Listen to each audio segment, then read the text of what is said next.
Bonjour à tous. Ça me fait super plaisir d'être là. En plus, je passe en premier, c'est cool. Je ne vais pas avoir des gens qui vont s'endormir au premier rang. Je vais avoir toute votre attention et c'est bien parce qu'aujourd'hui, je vais parler d'un sujet qui est très important à mes yeux. Je vais vous parler de ceux qui réussissent.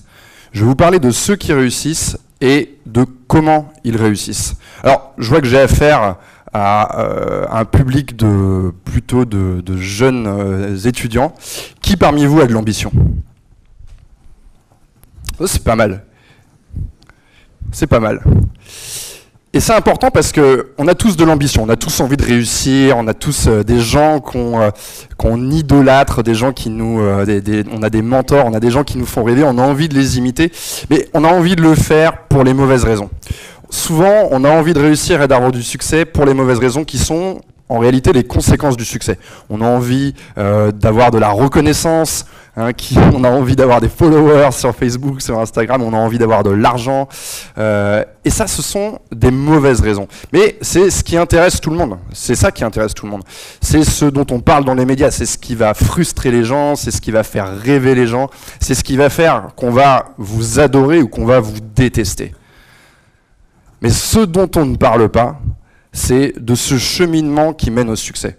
C'est vrai ça, on n'en parle pas. On va prendre par exemple, je sais pas, tiens, Leonardo DiCaprio, on va parler des soucis qu'il a eu avec un détournement de fonds pour financer son film, Le Loup de Wall Street. Mais on va pas parler des centaines d'heures qu'il a passé à préparer son rôle. On ne voit pas les gens qui ont du succès au travail, on ne sait pas combien de temps ils ont travaillé, on ne sait pas comment ils ont fait pour avoir du succès.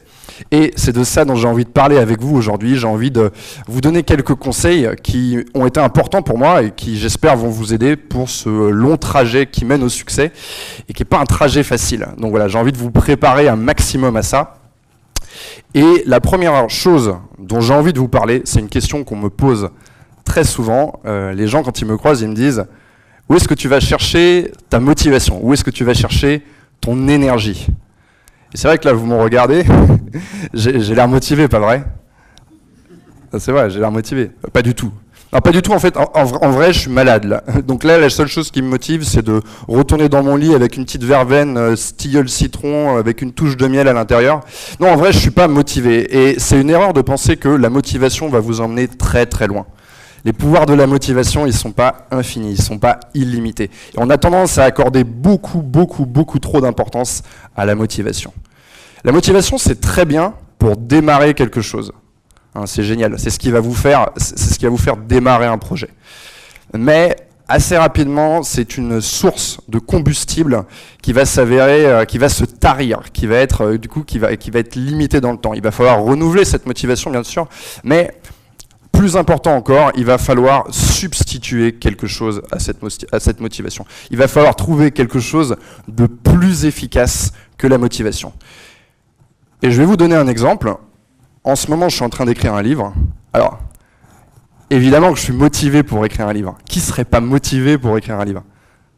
C'est vrai quoi, on a envie de voir son livre sur les rayons d'une librairie, on a envie de voir les gens le lire dans le train, dans le métro, que les gens viennent nous en parler. Donc, évidemment que je suis motivé pour écrire un livre. Et la motivation, ça m'a permis de me lancer pour écrire les 3, 4, 5 premières heures. Mais après, quand il faut retourner au travail, c'est beaucoup plus difficile. La motivation, elle a fait ses effets au début, et après, on se retrouve dans une tâche qui est rébarbative, qui est longue, et un peu chiante, si je puis me permettre.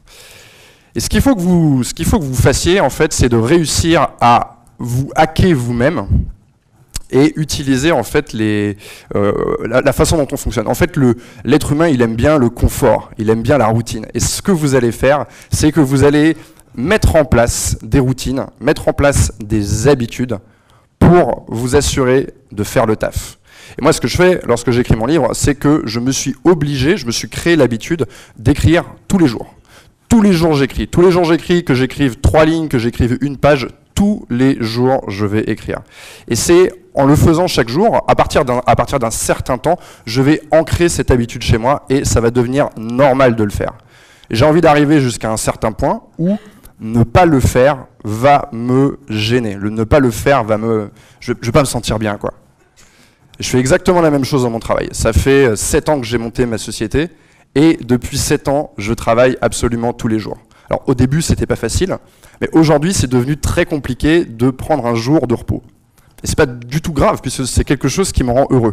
Même quand je pars en vacances, même quand je pars en week-end, je suis parti en Grèce l'autre jour, j'ai pris l'avion jusqu'à Athènes, hop, 3 heures, j'ai écrit pendant 3 heures, je suis revenu, 3 heures, j'ai écrit pendant 3 heures. Donc j'arrive toujours à trouver 1 heure, 2 heures ou 3 heures pour travailler dans la journée. Et c'est ce que vous devez faire. Lorsque vous avez quelque chose qui vous tient à cœur, utilisez votre motivation pour démarrer et ensuite hackez-vous.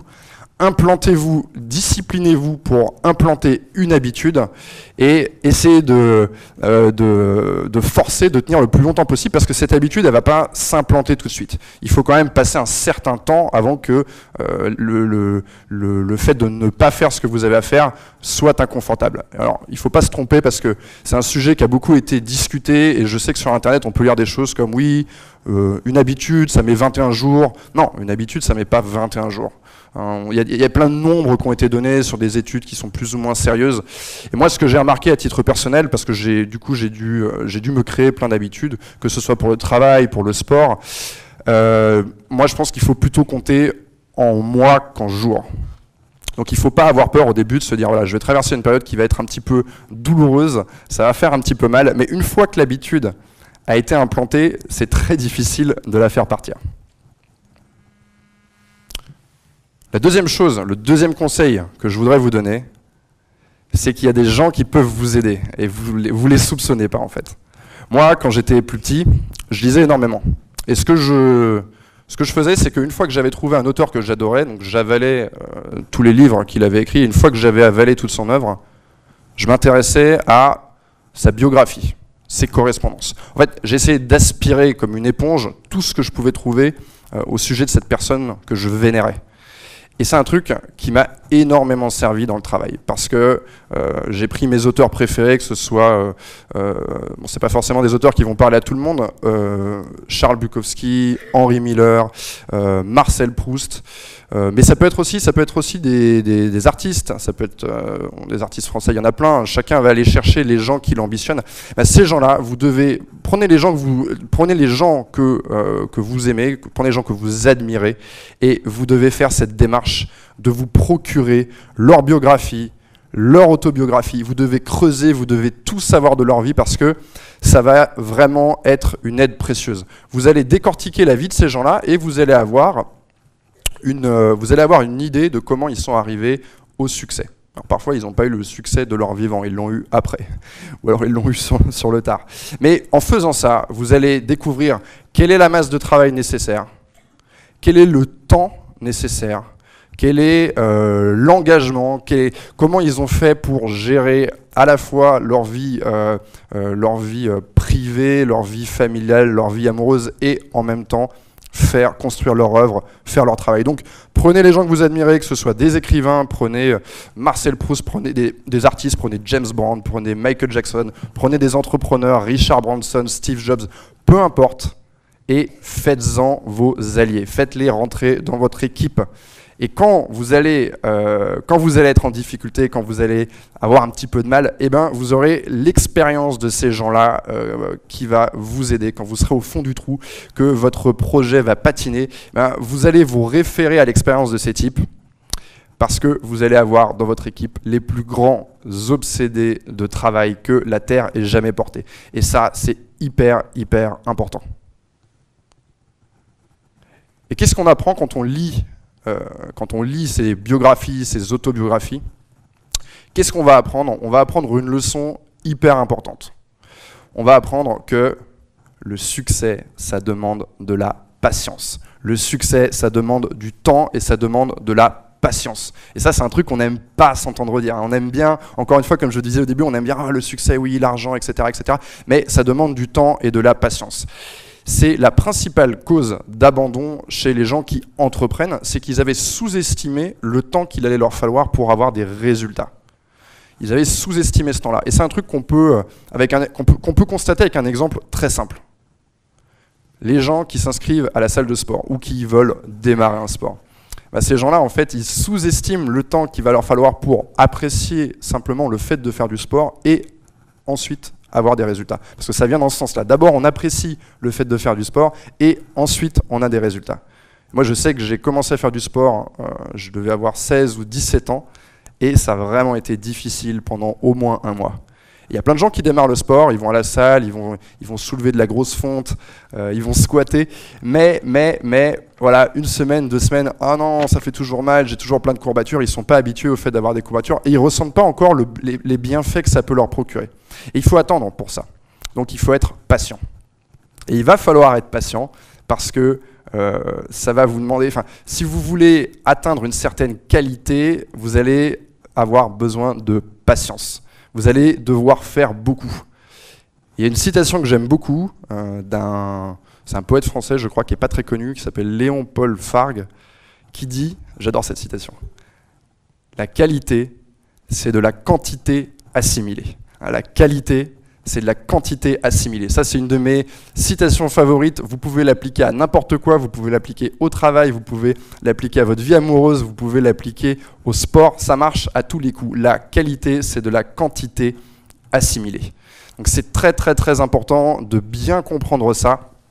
Et il y a vraiment un truc qui m'a servi dans la vie. Moi, ça a été une leçon de vie pour moi. Ça a été plus important que l'école, même quand j'étais plus jeune. Mes parents m'ont permis de faire du sport, donc, et j'ai fait de la natation et du piano, qui sont 2 disciplines qui sont plutôt ingrates, parce que ça illustre parfaitement cette citation.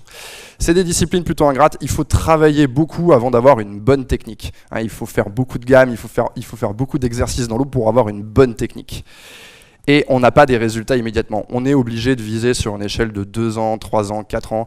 Et vraiment, ça c'est un truc qui m'a servi dans toute ma vie. Et quand j'ai monté ma société après, c'est de dire, voilà, il faut prendre patience parce que avoir des résultats, ça va prendre du temps.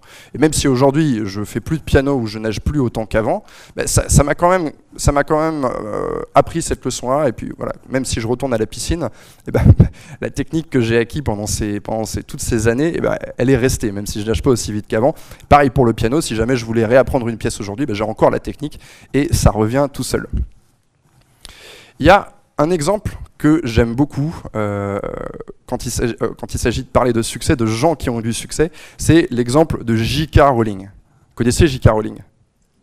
Ouais, Harry Potter. Oui, je sais que vous l'avez lu. Les mecs ils font genre oh non j'ai pas lu, c'est mort. Harry Potter, c'est un des plus grands succès. Je me demande si c'est pas le plus grand succès littéraire du siècle. C'est bien possible, c'est peut-être le livre qui a été le plus traduit, le plus vendu. Et c'est intéressant encore une fois de prendre le succès de cette personne et de le décortiquer. J.K. Rowling, elle a eu l'idée d'Harry Potter à 35 ans. On est dans les années 90, elle prend le train, 35 ans, elle a l'idée d'Harry Potter. Voilà, elle est dans un train, elle imagine un jeune homme qui va à une école, voilà, comme elle dans le train.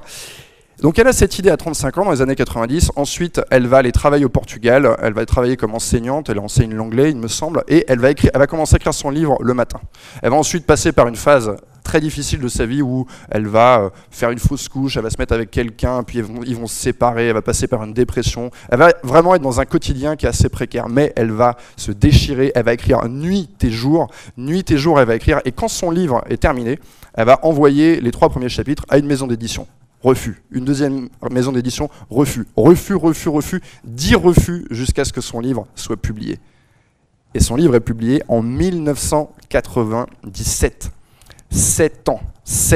Ça vous donne une idée de l'échelle nécessaire pour le succès.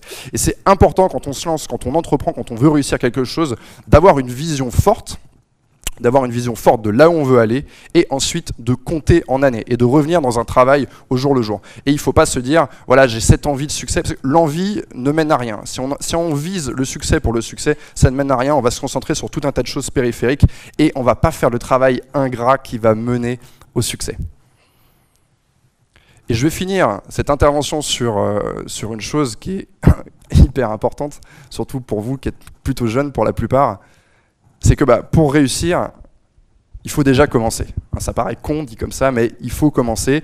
Et c'est la chose qui fait défaut à beaucoup de gens qui voudraient réussir, mais qui ne se lancent pas, justement. Et moi, c'est un truc qui a failli m'empêcher de réussir également. Il faut être capable de se lancer. D'ailleurs, j'ai lu un truc récemment à ce sujet-là, c'est assez intéressant. Je parlais de cette intervention à une amie, et elle m'a sorti une phrase de Hegel, c'est pas la moitié d'un crétin. Qu'est-ce qu'il dit Hegel? Il dit La cause de l'indécision peut également résider dans une certaine délicatesse de l'âme, laquelle sait qu'en se déterminant, elle s'engage dans la finitude, elle se donne des limites et abandonne ainsi l'infinité. Mais elle ne veut pas renoncer à la totalité qu'elle a en vue. Qu'est-ce que ça veut dire, ça? Ça veut dire que tant qu'on n'a rien fait, bah, tout est possible. Tant qu'on n'a rien fait, on a encore un champ des possibles qui est ouvert devant nous.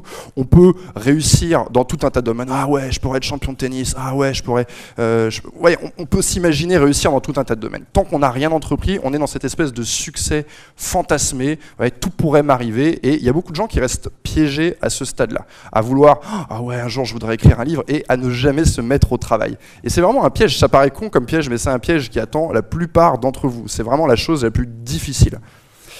C'est d'ailleurs un truc un peu, c'est un truc qu'on fait quand on est enfant. Vos parents, ils vous demandent, ah, qu'est-ce que tu veux faire, mon petit, quand tu seras grand? Ah, moi je vais être pompier, ah, moi je vais être chirurgien, ah, moi je vais être machin. Et c'est exactement ça. Donc on n'a pas envie de rester piégé là-dedans. La personne qui va réussir, c'est pas la personne la plus intelligente, c'est la personne qui va être capable de passer à l'action.